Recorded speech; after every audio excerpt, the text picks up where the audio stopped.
Hello अस्सलाम वालेकुम दोस्तों। तो यार क्या हाल है। आज की इस वीडियो में हम जानेंगे स्ट्रेटेजिक फिट क्या होता है। ठीक है। और टेलरिंग सप्लाई चेन किस तरह करते हैं हम, टेलरिंग किस तरह करते हैं सप्लाई चेन को। और फिर हम देखेंगे कि प्रोडक्ट की जो लाइफ साइकिल होती है उसकी बिगिनिंग स्टेज में क्या क्या डिमांड होती है और लेटर स्टेज में हम कौन क्या क्या डिमांड होती है और हम कौन सी स्ट्रेटजी अपनाते हैं। ठीक है। और इसके अलावा हम जानेंगे क्या कहते हैं अपने सप्लाई चेन स्कोप्स को पढ़ेंगे। ठीक है। स्ट्रेटेजिक फिट के स्कोप्स जो होते हैं जैसे इंटर ऑपरेशन स्कोप और इंटर फंक्शनल स्कोप्स। ठीक है। तो ये स्कोप भी हम पढ़ेंगे। ठीक है। तो सबसे पहले हम शुरुआत करते हैं अपनी स्ट्रेटेजिक फिट से। अब स्ट्रेटेजिक फिट होता है क्या, in simple in short. Strategic fit का मतलब ये होता है कि आपकी जितनी भी फंक्शनल स्ट्रेटजीज हैं यानी कि डिपार्टमेंटल जो स्ट्रेटजीज होती हैं, जैसे एचआर की स्ट्रेटजी हो गई, फाइनेंस डिपार्टमेंट की स्ट्रेटजी हो गई, सप्लाई चेन डिपार्टमेंट की स्ट्रेटजी हो गई, कस्टमर केयर डिपार्टमेंट की स्ट्रेटजी हो गई और प्रोक्योरमेंट डिपार्टमेंट की स्ट्रेटजी हो गई। ये जितनी भी स्ट्रेटजी ये सारी अलाइंड होनी चाहिए आपकी कॉम्पिटेटिव स्ट्रेटजी के साथ और ओवरऑल ऑर्गेनाइजेशनल स्ट्रेटजी के साथ, यानी कोऑपरेशन स्ट्रेटजी के साथ। ये सारी स्ट्रेटजीज अलाइन होनी चाहिए यानी कि रिलेट करनी चाहिए, लिंक्ड होनी चाहिए, कनेक्ट होनी चाहिए एक दूसरे से। ठीक है। ताकि इससे ये मालूम हो सके कि जो पूरी कंपनी है, जो एंटायर ऑर्गेनाइजेशन है, is on the same page. ठीक है। वो सब एक ही मकसद को लेकर चल रहे हैं।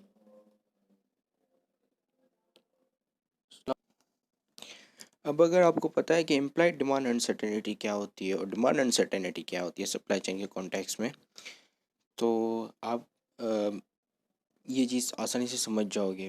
ठीक है। देखो, जब एम्प्लॉयड अनसर्टेनिटी हाई होती है तो कंपनी जो है वो ज़्यादातर रिस्पॉन्सिवनेस की तरफ जाती है। ठीक है। एम्प्लॉयड अनसर्टेनिटी का मतलब इन शॉर्ट इन सिंपल ये होता है कि जो इंटरनल फैक्टर्स की वजह से डिमांड का अनसर्टन हो जाना। ठीक है। इंटरनल फैक्टर्स यानी कि जो कि आपके खुद के फैक्टर्स हों। ठीक है। जैसे लीड टाइम। ठीक है। या रेट ऑफ इनोवेशन। ठीक है। तो ये जब चीज़ें आपके कंट्रोल से बाहर हो जाती हैं तो इससे फिर एम्प्लॉय डिमांड अनसर्टेनिटी क्रिएट होती है। ठीक है। अब जब लोअर एम्प्लॉय डिमांड अनसर्टेनिटी होगी तो कंपनी क्या होगी, कंपनी इफ़िशेंसी की तरफ जाएगी। ठीक है। अब रिस्पॉन्सिवनेस और इफ़िशेंसी का मतलब ये है कि कंपनी, अगर एक कंपनी एक प्रोडक्ट की तरफ रिस्पॉन्सिव बिहेवियर अपनाती है तो उसका मतलब वो कंपनी उस प्रोडक्ट की तरफ उस प्रोडक्ट की जो सर्विसेज में स्पीड और फ्लेक्सिबिलिटी दिखाती है। ठीक है। यानी कि जल्द से जल्द वो प्रोडक्ट जो है कंज्यूमर तक पहुंचाती है। ठीक है। और फ्लेक्सिबल रहती है, यानी कि जब अनसर्टेन डिमांड हो जाती है या अनसर्टेन सप्लाई होती है तो उनके पास इतनी फ्लेक्सिबिलिटी होती है कि वो उनको पूरा कर सकें। ठीक है। और वो लोग जो है फुल कैपेसिटी पे रन नहीं कर रहे होते हैं, जो रिस्पॉन्सिव बिहेवियर अपना रहे होते हैं। ठीक है। अब लोअर एम्प्लॉयड अनसर्टेनिटी के पास जब आप इफ़िशिएंसी स्ट्रेटजी यूज़ करते हैं, क्योंकि आपकी demand uncertainty implied demand uncertainty low है, तो कंपनी जो है इजीली इफ़िशिएंसी इस्तेमाल कर सकती है। देखिए, इफ़िशिएंसी में क्या होता है कि वो कॉस्ट पे फोकस करती है, जो कि एक प्रोडक्ट को बनाने के लिए जो कॉस्ट आती है उस कॉस्ट को किस तरह कम से कम किया जाए। ठीक है। अब हम जानेंगे जोन ऑफ स्ट्रेटेजिक फिट। अब ये जब रिस्पॉन्सिव सप्लाई चेन और वो जो अनसर्टन डिमांड है, हम इससे देखते हैं कि हमें कौन सी एक कंपनी को कौन सी स्ट्रेटजी अपनानी चाहिए ताकि वो स्ट्रेटेजिक फिट अपना ले। ठीक है। अब फॉर एग्जांपल आपकी अगर डिमांड सर्टन है, ठीक है, तो अब जब सर्टन डिमांड होगी तो आप देख पा रहे हैं कि अगर ये हीरो यहाँ से यहाँ गया तो यानी कि आपको इफ़िशिएंसी पे चलना है। ठीक है। कंपनी को इफ़िशिएंसी पे चलना है। फॉर एग्जांपल डिमांड अनसर्टेन है तो आप देख पा रहे हैं कि ये रिस्पॉन्सिव की तरफ जा रहा है। ठीक है। तो यानी कि आपने रिस्पॉन्सिव बिहेवियर अपनाना है। ठीक है। जोन ऑफ स्ट्रेटेजिक फिट यहाँ से आपका ये एरो टर्न होगा। ठीक है।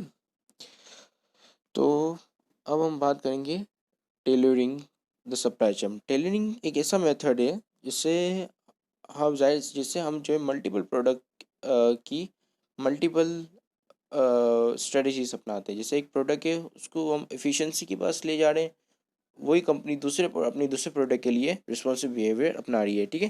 यानी कि एक प्रोडक्ट के लिए आपने सफिशिएंट बिहेवियर अपनाया, दूसरे प्रोडक्ट के लिए आपने रिस्पॉन्सिव बिहेवियर अपनाया। ठीक है। तो इस मेथड को हम टेलरिंग का मेथड कहते हैं। टेलरिंग का बेसिक मतलब ये है कि to set something based on your own design. ठीक है, आप अपनी डिज़ाइन से अपने हिसाब से किसी चीज़ को सेट करो, ठीक है, that is tailoring the supply chain. ठीक है, अब जब कंपनी के पास एक प्रोडक्ट होगा तो उसको टेलरिंग की ज़ाहिर सी बात है ज़रूरत नहीं पड़ेगी। ठीक है, अब मैं इसकी एग्जांपल आपको इन 3 कार से दे सकता हूँ। ठीक है, अब ये तीनों कार सुजुकी की है। ठीक है, एक सुजुकी बोलान है, दूसरी सुजुकी कल्टस है, तीसरी सुजुकी कीशा है। ठीक है, कैलिशी कैलाशी दूसरी कैलाशी है, तीसरी कैलाशी सॉरी।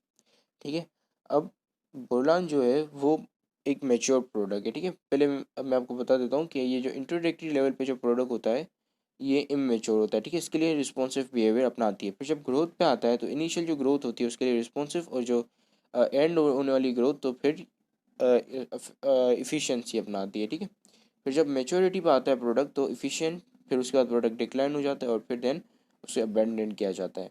ठीक है, अब बोलान जो है वो मेच्योर स्टेज पे है, यानी कि अब इसके लिए जो है वो इफ़िशियंसी अपनाएगी। ठीक है, कल्टस जो है वो समहाउ ग्रोथ पे है तो उसी के लिए सम वॉट रिस्पॉन्सिव और सम वॉट इफ़िशियंसी अपनाएगी, अपना बिहेवियर अपनाएगी। ठीक है, और जो ये कैलाशी जो है सुजुकी कैलाशी, तो इसके लिए ये क्योंकि ये काफ़ी इंट्रोडक्टरी लेवल पे ये प्रोडक्ट चल रहा है तो उसके लिए रिस्पॉन्सिव बिहेवियर।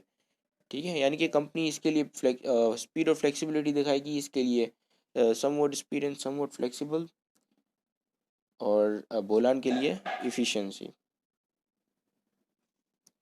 अब हम बात करेंगे beginning stage of product life cycle, जब प्रोडक्ट नया नया इंट्रोड्यूस होता है मार्केट में। ठीक है, अब क्या होता है, जैसे प्रोडक्ट नया नया इंट्रोड्यूस होता है तो जाहिर सी बात है उसकी डिमांड बिल्कुल ही अनसर्टेन होती है, उसकी सप्लाई भी बिल्कुल अनप्रेडिक्टेबल होती है। तो जिसकी वजह से उसके मार्जिन हाई रखे जाते हैं ताकि उसकी जो ब्रांड पोजिशनिंग है यानी मार्केट पोजिशनिंग है वो चीप से ना सेट हो जाए। ठीक है, तो उसके लिए इसकी वजह से उसकी जो मार्जिन कहते हैं प्रॉफिट्स को, उसके अंदर जो मार्कअप्स लगे हुए होते हैं, ठीक है, वो काफ़ी हाई रखते हैं, और यहाँ पर स्पीड और फ्लेक्सिबिलिटी का सहारा लिया जाता है, यानी रिस्पॉन्सिव बिहेवियर अपनाया जाता है ताकि कंज्यूमर को ये लगे कि ये जो कार है वो मतलब काफ़ी वैल्यूएबल है। ठीक है, उसको वैल्यूएबल बनाने के लिए वो लोग स्पीड और रिस्पॉन्सिव का सहारा लेते हैं। ठीक है, यानी कि रिस्पॉन्सिवनेस, अपनी रिस्पॉन्सिव बिहेवियर अपनाते हैं।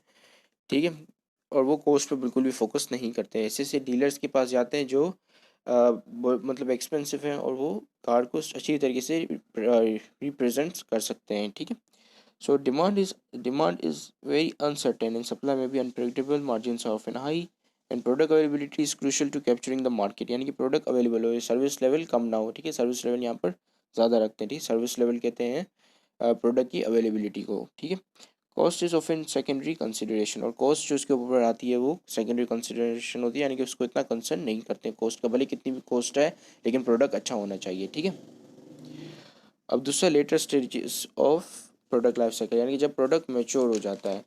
ठीक है, जब प्रोडक्ट मेच्योर हो जाता है तो जाहिर सी बात है डिमांड भी उसकी सर्टन हो जाती है और सप्लाई भी उसकी सर्टन हो जाती है और प्रेडिक्टेबल होती है। ठीक है, इसकी वजह से मार्जिन काफ़ी लोअर होते हैं, यानी कि उनके ऊपर जो मार्कअप लगाते हैं वो काफ़ी लो होता है। ठीक है, price become the significant factor in customer choices, और प्राइस जो है वो काफ़ी मतलब लो रखी जाती है। मार्क प्राइस यानी कि जो जैसे कॉस्ट ऑफ प्रोडक्शन, समझे आपके एक प्रोडक्ट को बनाने की जो कॉस्ट है वो 100 रुपये आई, तो आप उसकी प्राइस जो है 150 नहीं रखोगे। 150 आप पहले रख रहे थे, अब आप एफिशिएंसी पे फोकस करें तो आप 120 रखोगे। ठीक है, सो प्राइस काफ़ी लो कर देते हैं ताकि लोग जो है, क्योंकि कंपटीशन मार्केट में दूसरे भी यही कार आपकी जैसे ही चीज़ बना के आ जाते हैं तो फिर आपका कंपटीशन शुरू हो जाता है। ठीक है, लोगों से, तो इसकी वजह से प्राइस बेस्ड कंपटीशन होता है तो आपको प्राइस लोअर रखनी पड़ती है, और प्राइस लोअर के लिए आपको एफिशिएंसी वाला बिहेवियर अपनाना पड़ता है। ठीक है, अब हम बात करते हैं रूल्स एंड एलोकेशंस की।